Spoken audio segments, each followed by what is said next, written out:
اپنی اولاد کو نیک اور دیندار بنانے کے لیے جب وہ بولنے کے قابل ہو جائے اور باتیں سمجھنے لگے تو ان کو اللہ کا تعارف کر دیا گیا، اللہ کی ذات، صفات اور اس کی طاقت، قدرت سمجھا دی گئی، ان کے دلوں میں اللہ کی ذات عالی ہی سے ہونے کا یقین بٹھا دیا گیا۔ تو اب ماں باپ کو 10واں کام یہ کرنا ہے کہ ان کو نبی رحمت، پیغمبر عربی محمد الرسول اللہ صلی اللہ علیہ وسلم کی صورت اور سیرت، عادات و اخلاق، فضائل و شمائل سمجھا دیا جائے، تاکہ رسول اللہ صلی اللہ علیہ وسلم کے اخلاق حمیدہ، اوصاف جمیلہ اور آپ کی سیرت سن کر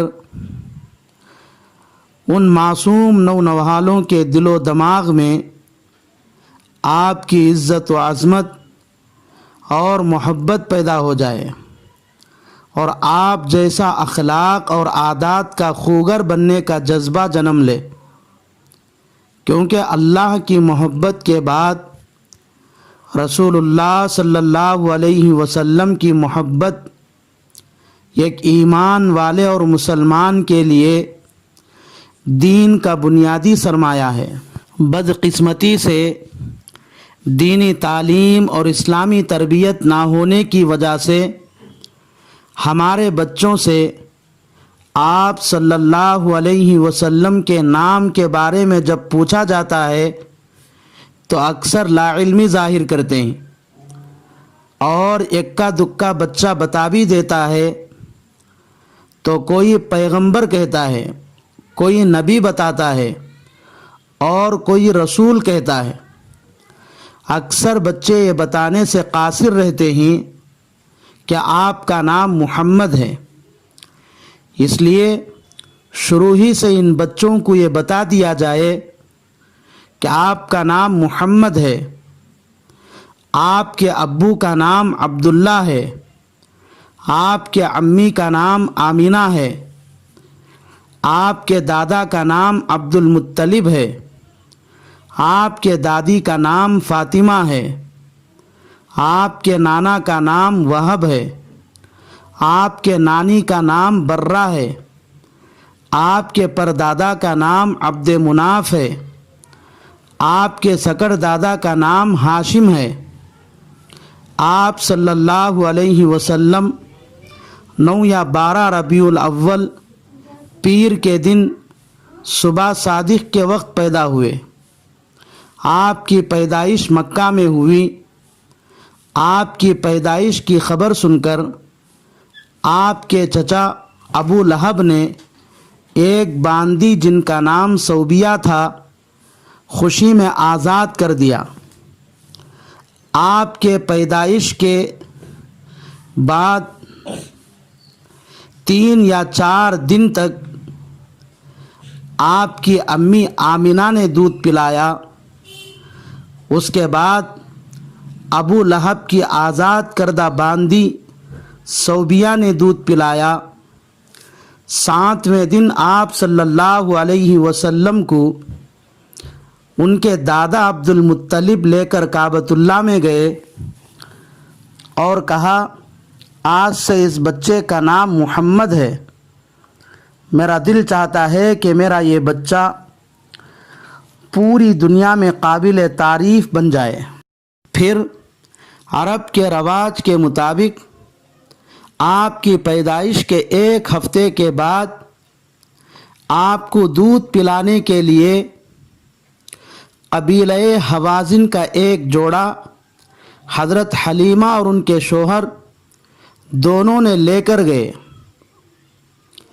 آپ حلیمہ کے یہاں 6 برس تک رہے۔ اس کے بعد 2 مہینے 10 دن تک اپنی امی کی پرورش میں رہے۔ 8 سال کی عمر میں آپ کی امی کا انتقال ہو گیا۔ اس کے بعد 2 سال تک آپ اپنے دادا عبد المطلب کی سرپرستی میں تھے۔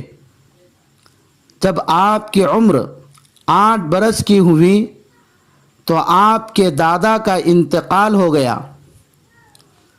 آپ کے دادا کے انتقال کے بعد آپ کے چچا ابو طالب آپ کے کفیل بن گئے۔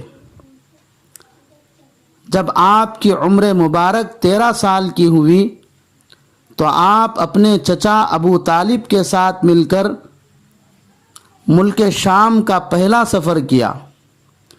اس سفر میں جب قافلہ بصرہ نامی مقام پر پہنچا تو وہاں قیام پذیر ایک بحیرہ نامی راہب نے آپ کو دیکھ کر علامتوں کے ذریعے پہچان گیا کہ یہ آگے چل کر نبی بننے والے ہیں، اور حضرت ابو طالب کو بلا کر نشاندہی کر دیا۔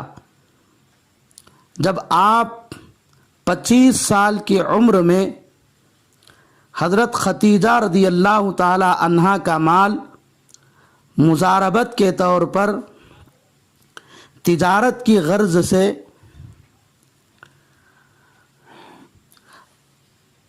میسرہ نامی غلام کے ساتھ ملک شام کا سفر کیا، اور جب بصرہ نامی مقام پر پہنچے تو اب وہاں نستورہ نامی ایک راہب تھے۔ انہوں نے بھی آپ کو دیکھ کر علامتوں سے پہچان گئے کہ یہ آگے چل کر نبی بننے والے ہیں، اس لیے بلا کر نبوت کی علامتوں کی گواہی دی۔ اس سفر سے واپسی کے 2 مہینے کے بعد آپ کا نکاح حضرت ختیجہ رضی اللہ تعالی عنہا سے ہو گیا۔ اس وقت آپ کی عمر صرف 25 سال 2 مہینے تھی، جبکہ حضرت ختیجہ رضی اللہ تعالی عنہا کی عمر مکمل 40 سال۔ جب آپ کی عمر 40 سال ہو گئی تو آپ کو نبوت ملی۔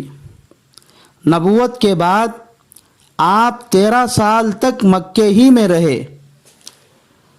نبوت کے بعد آپ شروع میں 3 سال تک چھپ چھپ کر اسلام کی دعوت دیا کرتے۔ آپ کی دعوت کے نتیجے میں عورتوں میں سب سے پہلے ایمان لانے والے حضرت ختیجہ تھے۔ مردوں میں سب سے پہلے حضرت ابوبکر صدیق رضی اللہ تعالی عنہ مسلمان ہوئے۔ بچوں میں سب سے پہلے حضرت علی مشرف اسلام ہوئے۔ غلاموں میں سب سے پہلے حضرت زید بن حارثہ، اور باندیوں میں حضرت ام ایمن نے اسلام قبول کیا۔ لیکن مکہ کے مشرک آپ کو اور آپ کے ساتھیوں کو ستانا شروع کیا،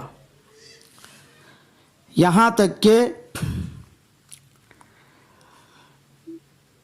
مشرکین کی پریشانیوں سے تنگ آ کر ساتھ نبوت کو، جبکہ آپ کی عمر 40 پر 7 سال کی ہوئی تو 50 پر 6 مرد اور 17 عورتوں نے آپ کی اجازت سے